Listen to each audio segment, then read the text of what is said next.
LeBron James famously came back from a 3-1 postseason deficit. I'm positive he's not trying to test those 3-0 waters as the Lakers hosted the Thunder for Game 3 of their series on Saturday. First quarter, LeBron, mid-ranger, goes to put LA up 2, and then later in the first, SGA goes to the rack. So back and forth we go early on. Late first quarter, though, Ayton Wallace is going to bury a 3 in the corner. Wallace with 11 points in the first frame, most of any quarter of his playoff career. Thunder up 6 after 1. But one way that the Lakers could keep this close is if they were going to be on from 3. LeBron with the jab had 1. Rui Hachimura from the right wing area had another. It's a 3-point game, and then later in the second, LeBron. Cash as well from 26 feet. We are all tied up at 44. But why not get you one more, LA? Luke Kennard. Money as well, 11 of 20 from 3 with the Lakers in the first half, tied for their most 3-point makes in a playoff first half since 1997-98. Lakers were up 2 at the break. By the time we got to the third, it was just the bevy of riches that the Thunder had. That's Chet Holmgren headed in for the slam. SGA with the mid-range. He didn't shoot well. 7 of 20 from the field, but still very much so effective. This time drawing the defense and kicking it down to Ayton Wallace for the slam. By the time we get to the fourth quarter, the Thunder are starting to run away with it. A.J. Mitchell off the screen from Hartenstein to the rack. And then Mitchell's going to pull up from 3. Thunder up 106-89 with that and under 7 minutes remaining. Reeves gets blocked. He was hollering for fouls all evening long. Other end is Alex Caruso throwing it down. Thunder roll 131-108. It's a 3-0 series lead for OKC. Obviously, I haven't been my best of performances. But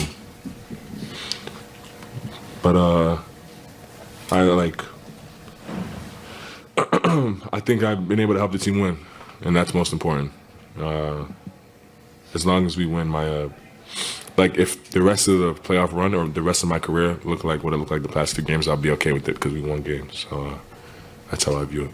We were fortunate to be down by 2 in the first half, and I think sometimes teams look at that and they just assume the game's going to turn, but we got to understand that we have to be the ones to turn the game, and that's what we did. We played better defense, fought on the glass, kept our pace up offensively. And played, obviously, an exceptional second half. You heard Dagnall mention it. Lakers had that 2-point advantage at the break this season through the first round. The Lakers were 40-2 when leading at the half. Unfortunately for the Lake Show, though, in this series, you're 0-2 with both of those losses coming in the last 2 games.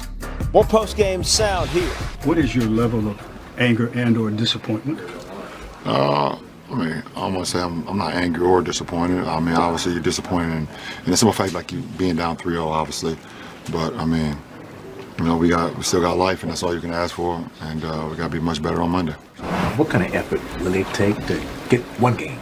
Obviously we got everything, everything and more to beat a team like this. The MVP is 18-22, 7 of 20 tonight, and they've kicked our ass 3 straight games. They're an incredible basketball team.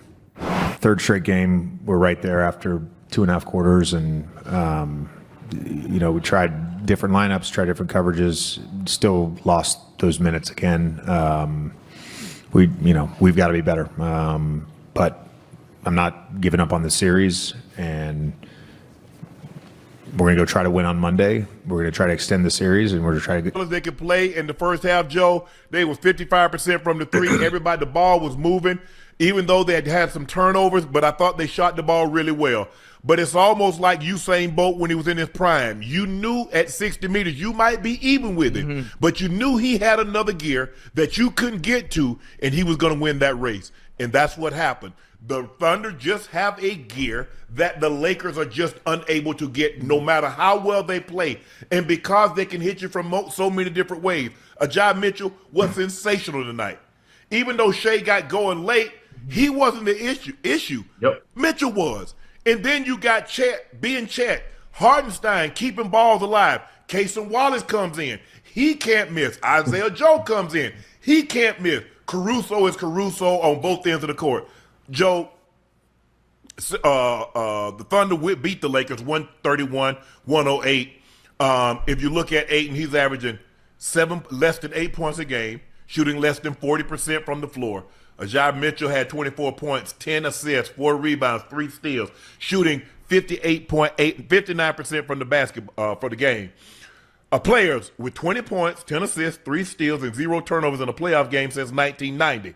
Magic Johnson, Chris Paul, Tyrese Halliburton, and now Ajay Mitchell. Joe, what makes the I mean, look, I don't even know where to start. I mean, you got 5 guys in double figures. Nobody's really exhausted. I mean, Shea played 33 minutes. They could have left him out. I think they just wanted him to get 20 points because they increased the lead when he was on the bench again. Joe, what is it about the Thunder? Is that it does not matter who's on the court. It does not matter where they are in the game. Those guys come in, they play hard, they do what they're supposed to do, and they win. They're a well-oiled engine, fellas. They root for one another, and the game just comes easy to those guys, man. You know, the system that they're playing in is great. But I know, Unc, I know you and Ocho ain't surprised about the outcome, are y'all? Well, I mean, absolutely not. If anything, Joe, I think Unc felt they could at least win a game. I ain't think Unc thought they were going to bring the broom out. They about to bring the broom out. I thought they could win a game too, but when you look at the game, bro, it's like as bad as Shea was playing in that first half. It's like, dang, the Lakers was what? They was only up 1 or 2 points at the half, Uncle Ocho. Well, you think they shot 11 of 20 from the 3-point line, so that's it. Think about it. Rui was perfect from the 3. Was 3 or 4 from the 3. I think LeBron was 2 or 4 from the 3. Yeah. And you're only up bro, by that margin. They don't listen. Their perimeter defense stinks so bad, Uncle Ocho. I'm talking about it stink. I'm talking about listen. Anybody for OKC on the perimeter, whether it was AJ Mitchell, whether it was Shea, Kaysen, I don't care who it was, bro. If they seen a Laker in front of them, they went by him and made something happen. You can't. Hey, look, if you can't keep the ball under control, I don't care what team, man. Your defense broke down from the jump. So you give up dunks, lobs, floaters. It's just too much to pick from. Hey, man, just keep it 100. I mean, without Luka here, they can't even score enough points to even stay in the game. You know what I mean? So I think even when you think back to the last series the Lakers played against the Rockets, hell, we didn't have them beating the Rockets until KD went down. You know what I mean? Right. They just not high-powered enough without Luka, bro, to be able to sustain a high level of play to where they can compete with the elites. And honestly, Unc and Joe, I want to ask you something. I think even if Luka was playing, obviously Luka probably give you 30-something. Do they still have enough? Do they still have enough? Even if you add Luka to the mix in this series, I think maybe the Lakers could steal one game. But I even think even with Luka, with the way everybody's playing, even when Shea is off, Joe. Even when Shea is off, we seen it during the regular season. When Shea goes out, they don't miss a goddamn beat. Like you said, they're a well-oiled engine. So I'm not sure what Lakers fans actually expected. You know, I mean, Unc was kind of tripping when he say maybe they could win a game.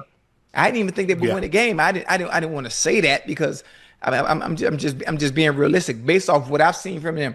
Their Achilles heel has always been their defense. That's the one thing we've always talked about when we talk about the Lakers. We know Luka could score.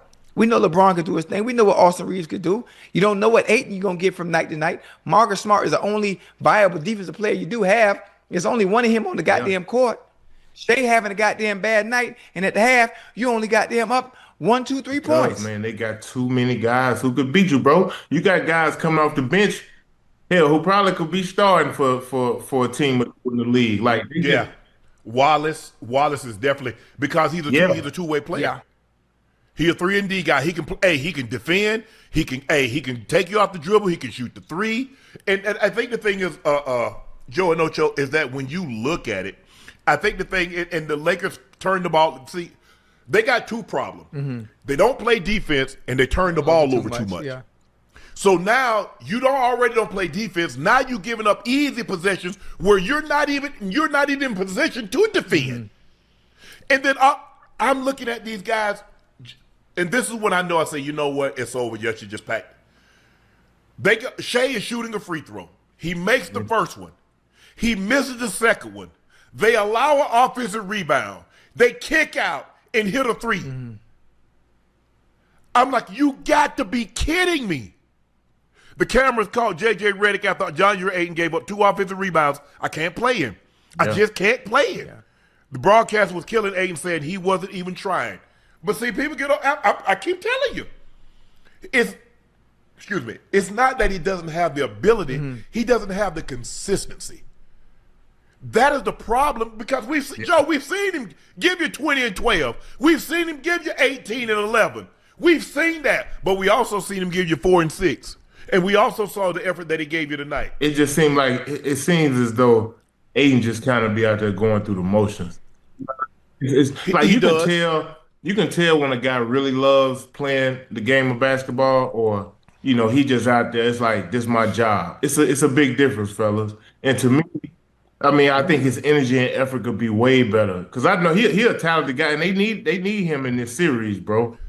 They down Batman Hill. You down 33 points with Luke out. Somebody got to step up and play big. But I think Rui has been playing great. Rui's played great. Rui has played great. As a matter of fact, Rui has been their best player in the series. So if you look at the totality of it, consistent. Yeah, it's been Rui. See, the problem is with Ayton, and this is what Ocho, we talk about it sometime before we had Joe. Yeah. He's 7 foot tall. He knows he's going to have a job in the NBA, because guess what? There ain't 207 footers in the world. And the damn sure ain't 200 that can play basketball. So when you narrow it down, we talk about Ocho, when women say, well, I want a guy that's over 6 foot tall, and I want a guy that makes 150,000, and I want him educated, and I want him well versed. Well, shoot. Okay, I want a guy 7 foot tall. I want him to be able to be skilled. Yeah. Well, damn, you ain't talking about 5 people. Of 8 billion, you're talking 5 to 10 people. So he knows he's going to have a job. Hold on. Even with that mindset, even knowing I'm 7 feet tall, even knowing I'm gonna have a job no matter what, if you put on that goddamn yellow and that purple and yellow, that alone in itself, playing for the goddamn Lakers, the historic franchise, you should want to ball out anyway, regardless. Ocho, it's time to get paid, Unc. He said he's trying to get paid. What we talking about? He's going to get paid regardless. He might not get a max. We talked about, Ocho, remember we had the chat, and people were saying, hey, I just do the half if I can work from home and make 100,000 as opposed to taking my ass to work to make 200,000. How many people say they stay at home? Think about what we talked about, Ocho. Yeah. Okay, so now he says I can make 250 or I can make 175 doing like I'm doing. Now you see? I can do bull jive, make 150, 175, or I can play my ass off and make $250,000. I take the 150, 175. I ain't got to do too much out of that. Hey, do you really see any NBA player really thinking like that? Think about it, though. Think about it. It's hard. Think about it. As hard as you work to even get to that level, the percentage, the 1%, Joe, how could you even have that kind of mindset? Maybe he just don't got it. Ocho, we had the conversation.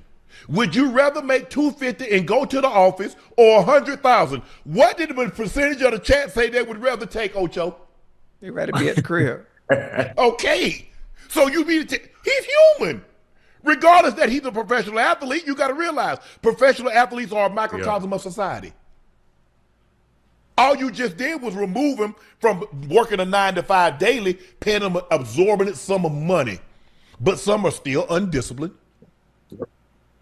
Some still have a laissez-faire or apathetical attitude. It's just the way it is. He didn't even try tonight. And it's not his fault. Even if he tried, they'd probably lose by 15, even if he tries. But the mere fact that he didn't try, look at the offensive rebounds. Little guys getting offensive rebounds and he's standing there. He had one and he tried to lay it up, he got it blocked. He got it back and then he missed the whole damn whole rim. They turn the ball over too much. They can't defend. They attack AR. They look, everybody, I don't want Marcus Smart on me. I'm going to attack AR. I'm going to attack Luke Kennard. I get Luke Kennard in year 11 or 12. Luke Kennard has never been low. But there's no excuse for AR not to play better defense. Man, he can't move in puppies like that. I'm saying, I'm looking at AJ Mitchell The way he was going at AR, bro, I'm talking about it was first move. Boom, I'm blowing your dude. He out of there. Right out of there, yep. That's Joe. That's what we asking. Can we stop the first move? Okay, he tried to go to the right. Cut him out there. That's all we asking, Ocho. That's it, Joe. That's it. You done your job. Make him come back. They don't even make the dude counter. You don't have to. hey. We just say, Unc, he beating him out the first step, Unc. That's it. Joe, look, it's hard because sometimes you got a guy, he got a bag. He ain't even having to get to his bag. Yeah. He's just going his first move, getting right by. Because the thing is, AR is not strong enough in his lower body because he's trying to control it with his lower body. You see how he playing him, Joe? But he's not strong enough down there yet. Yeah. That's a LeBron. That's a guy that got a big lower body that's stronger in the lower body that you can control him from your hips. But he can't. I got a question. How many white defenders have we seen in the NBA? I mean, we know Caruso. On ball defenders? I can't think of any. AK-47 was a real protector. You got Mark Eaton, one defensive player of the year. You get guys like Chet that are kind of like rimmed, but on ball, no. Hey man, it take a different type of brother, man, to be. I'm just keeping it real. Hey, think about it. In football, how many white DBs is in football? Shoot, ain't a whole bunch. Not especially at the corner position. Hey, you got Cooper. You got the guy from Philly, and you got Riley Moss up in Denver. It's a couple. Yes. Yeah. Defense is a want-to, fellas. You gotta want to sit down in that chair. You want to play defense. It is absolutely true. You know what I mean? And I'm like, man, I look at the turnovers. Some of these turnovers, they just lackluster. It's just like lazy passes. I'm like, damn, Brian, why you throw that lazy ass left hand? Oh, you saw that? On the court, he got the ball in his left hand, and he just throw it, and hit the guy in the back of the foot, and they get the ball and go back there. You saw that too? And then when I was just making sure I wasn't the only one. Because sometimes people thought, man, you be too. I was like, well, I sure hope somebody else saw this other than me. You can't throw your hands up like it's Ayton fault or something. I mean, it was just a lazy pass, and that leads to points. You know what I'm saying? Next thing you know, you go from down 4 to now you're down 10. It's like then it starts to just catapult into a 15-point deficit, bro. That third quarter kills them every time, man. I mean, they come out with the same attitude, with no intensity, no fire, and a 2-point lead all of a sudden is an 8-point deficit. So they minus 12. But in the process of going minus 12, they've got 7 turnovers, the other team's got 1. I mean, look, they didn't shoot the ball bad, Joe. They shot 47% from the floor, 47% from the three. They went to the free throw line. There was plus 10 at the free throw line. You see what OKC shot from the floor? They shot 56%. Oh, you surprised by that? Hold on. Wait, right. In the second half of the whole first half, game. What are you talking about? Overall. The whole game. Ocho, you can't win no game, no team shooting 56% from the field, 44%. Hey, Joe, it's only one way to stop it too, Joe. You got to be able to sit in the chair. If all 5 of you can't do it, at least 3 of you got to do it. Because you know what? At least 3. They got one person that can really sit in the chair. Everybody in goddamn double figures over there in OKC. See, you got 3 people on the bench in double figures too. But Ocho, that's not the issue. The Lakers had 6 guys in double figures. But they can't defend because see, OKC can get multiple stops. Yeah. The Lakers can't. That's why the problem is if they fall behind, it is so difficult. And they exert so much energy to get back in it that once they get even, the team takes off again. Right. Yeah. It's just too much. I mean, OKC too, they too much for the Lakers, fellas. If we just it's really that simple. But they got some tough decisions. The Lakers got some tough decisions. Like what? Because they want to sign AR to a max contract. But AR and Luka in the backcourt ain't winning you nothing. They can't defend. They'll have 50, 60 points between the two of them. Yeah. But they're not winning. Yeah, they got to make some decisions, man. Because they got to get some defenders. Ayton ain't the answer. I knew he wasn't. Yeah. I mean, as good as Marcus Smart is playing defense, I mean, hell, this was a game you would think the Lakers would win. You like, okay, Shea 1 for 8. Hell, he can't get nothing to go down. Everything seemed a little short. I thought Marcus Smart was doing his job, frustrating him, being physical with him. He was in his chest that The first Lakers half. couldn't score enough points to even get away from him a little bit. Him playing bad, it was a tie game, bro. Yes. Damn. And the rebounding, the Lakers, I mean, just like the rebounding is just atrocious. The defense is atrocious. They're just a bad basketball team. This is a bad matchup for the Lakers. I just thought they could win a game. I didn't think they could win the series. Not if LeBron went back to 2018. If they went back to 2018, yeah, they could win a game. They're not winning the series. I never thought for a second they could win the series. But this is, you got 6 guys in double figures. You shoot 47% from the floor. But guess what? You allow them to shoot 56% from the floor. They shot worse than you from the 3-point line, but they made 3 more than you did. So that's offset. Yeah, that's great. Hey, Joe, what the next game at? In LA. It's in LA? Monday. Yeah. Monday. You going? Unfortunately. Honestly, if I was you, you know, as a friend, you know, I suggest you save that money, man. Whatever, I don't even if they give you the ticket free, I suggest you say that. Go. They probably, when they see you, they might, you know what I mean, they may get in their bag a little bit, bro. Maybe they can still get a game here. And what bag? I mean, no. Santa Claus gone till December. Man, they might well book their flight, Joe. I mean, come on. I mean, fellas, we got to be 100. I mean, we kind of seen this coming. Now I know Unc was hoping. I was even hoping hell they would win a game, which they still got one more game left. But I never for 1 second thought that they could beat OKC. They just way too deep, man. Too much depth. Too many guys who understand how to play with each other. The chemistry and continuity that they have is off the charts, bro. It's off the charts. The way they play for one another, make plays for one another, the way Hardenstein and Cech has their relationship, Unc and Ocho, to where, you know, Hardenstein makes plays for Cech. They workaholics. It's too much to be OKC, bro. And when they got 44 points off the bench. The Lakers didn't have bad production tonight, Joe. They got what, 28?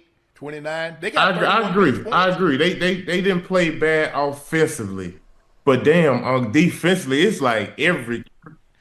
They don't have anybody other than Marcus Smart that can play defense. Yeah, and they channel. Look, they channeling. It's almost like they channeling their man in the Ayton, but hell, Ayton ain't. What y'all? Ayton ain't a defender.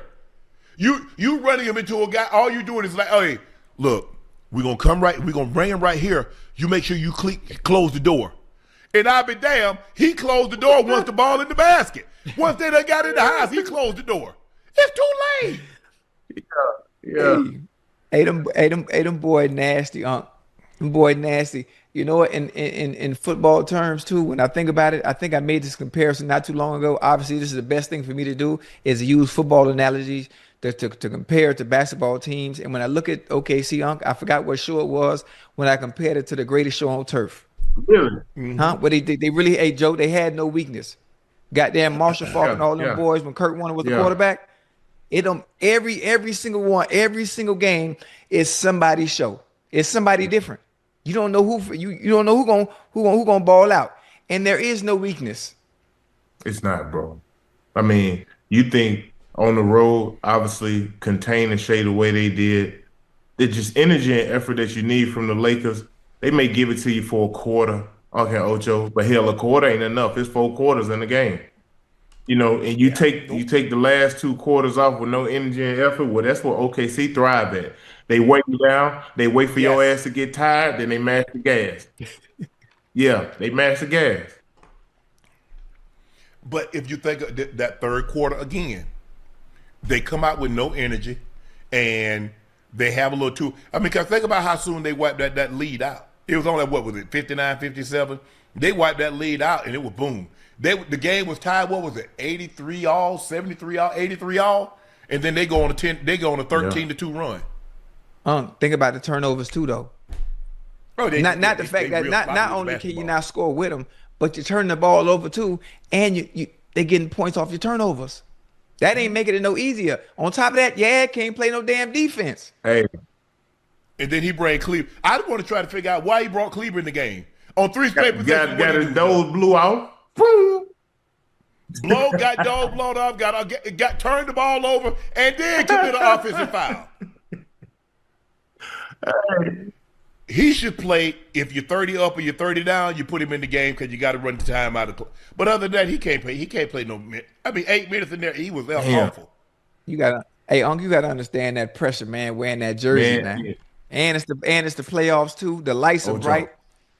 They don't need him to be a star. Damn, we just need you to buy us a little time. Give us a few minutes. Thank you. That's it, bro. They don't need it here. They don't even do a whole lot. But so I'm like, as soon as he got in, I seen it. Dude went right by him, scored. He turned the ball. I said, oh yeah. JJ like here. I got to get his ass out of there. He played him 8 minutes longer than what he should. Hey Joe, what'd you say? As soon as he got in there, you what? Got a nose blown off. Gone right by. I'm like, man. I was like, Lord, have mercy. It'd be interesting. I want the broadcast. Hey, Chad, what was the broadcast saying about DeAndre Ayton? What was DB and Pash saying?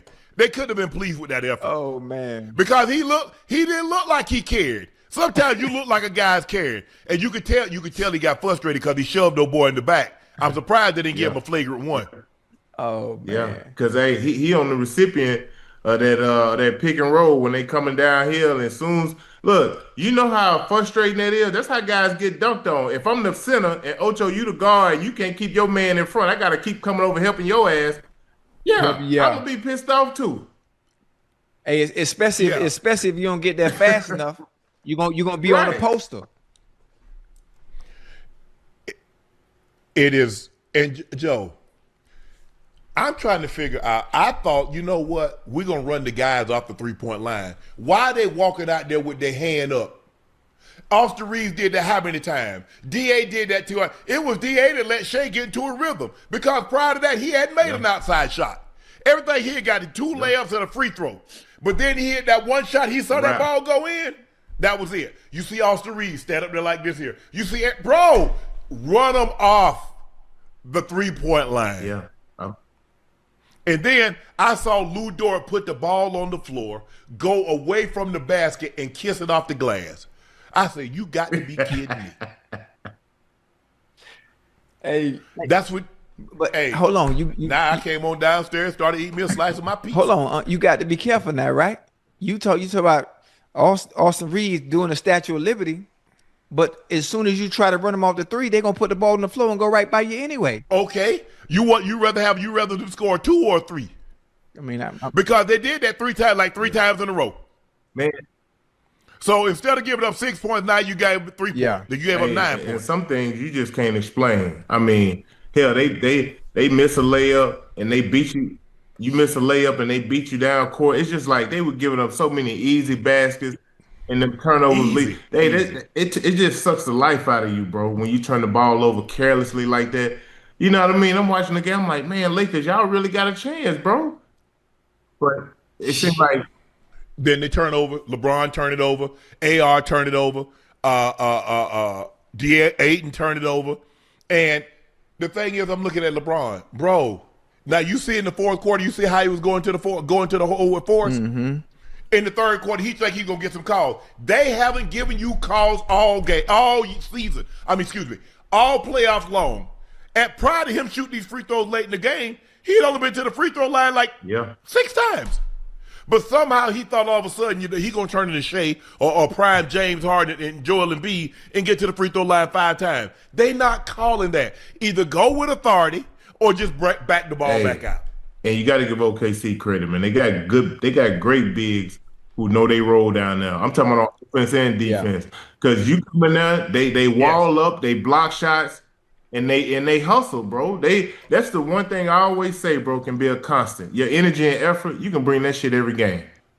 Bring that every game, bro. Regardless of how many points you score, you can bring your energy and effort every game. And I feel like for the Lakers, they just don't get that from their bigs. I mean, Rui, I think he playing well, but hell, Bron and Ayton, I mean, you got to match that energy and effort that Hardenstein and Czech has. I mean, they got off to such a great start that they didn't even need Shea in the damn game. No. I don't mean Bron got one foul. How you play 37 minutes, you only got 1 foul? Rui played 39 minutes. He got 1 foul. Yeah. Huh? No. No. Damn. Ain't no way you can play that clean. Not when they're putting the ball on the floor. And look, if they don't break, stop waiting for them to bring the double team. Go. He looking for them to bring the double team. How many times did he thought they were going to bring the double team? It didn't come, and he ended up turning the ball over, Joe. Quite a bit. That's why I tell you, it's like a mind game on the defensive side, because if I send a double at Bron 2 times in a row, the third time, he expecting that damn double to come. And maybe we don't come this time. Exactly. But he's going to be expecting and still looking, because he's not in rhythm. He's caught off guard. So I think it's tough. It's tough. But you're right, I think as the game started to flow, I just don't think Bron got that gear, bro. He ain't got that gear. No. We always talk about, damn, Bron going to have to have one of them games in this series, a 35, 40-point game. No. It just seems too tough, bro. It seems because in order to have a game like that, Joe, you and I both know you got to have the energy to do it. At 41, he just doesn't have the energy to do it. He's going to need a charge. That's an electric charge. And the faster you go, and the pace, if they up and down, that pace, I got an electric car. And the faster I go, I just watch that battery drain. It go from 100 to 96 to 95 to 92 to next thing you know, I go and come back. Hell, I'm at 80. I just had a full charge. I didn't go over 10 miles. Mm-hmm.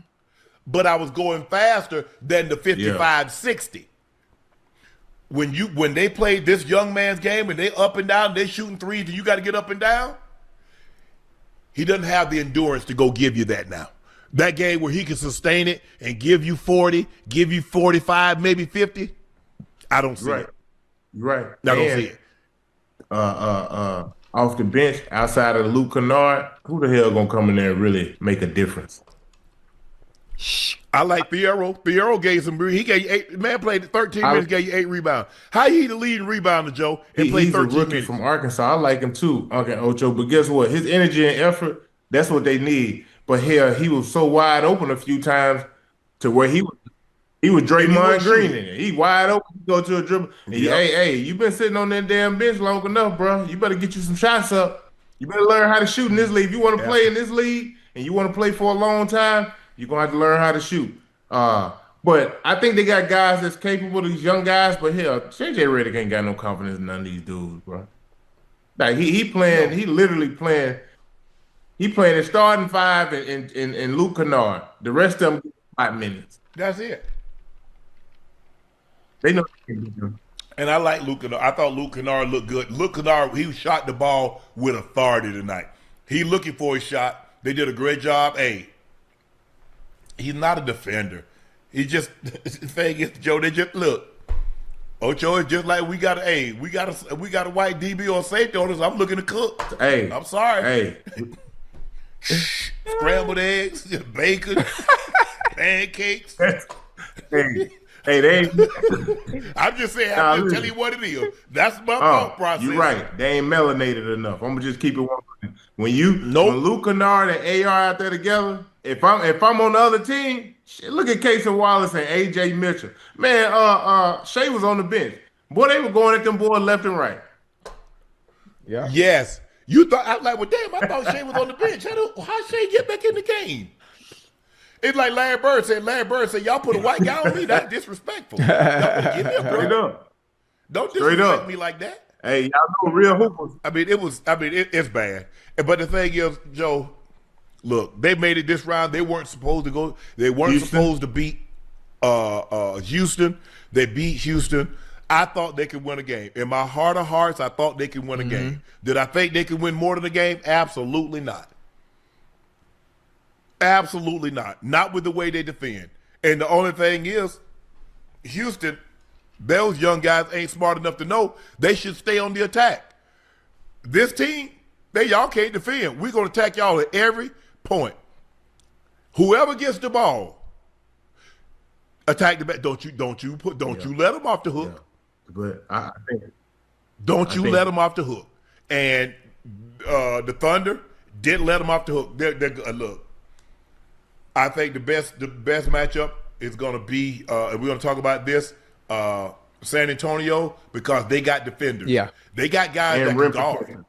They got Champagny and Vassell And Castle. Castle. They got guys that can slide and slide and slide. Slide you right into that alien. Yeah, but Joe, what I tell you, I say his offense is more important than his defense right now because he gonna give you 3 to 5. He don't need 12, but if he get 25 to 35, your ass in trouble. The Cavs,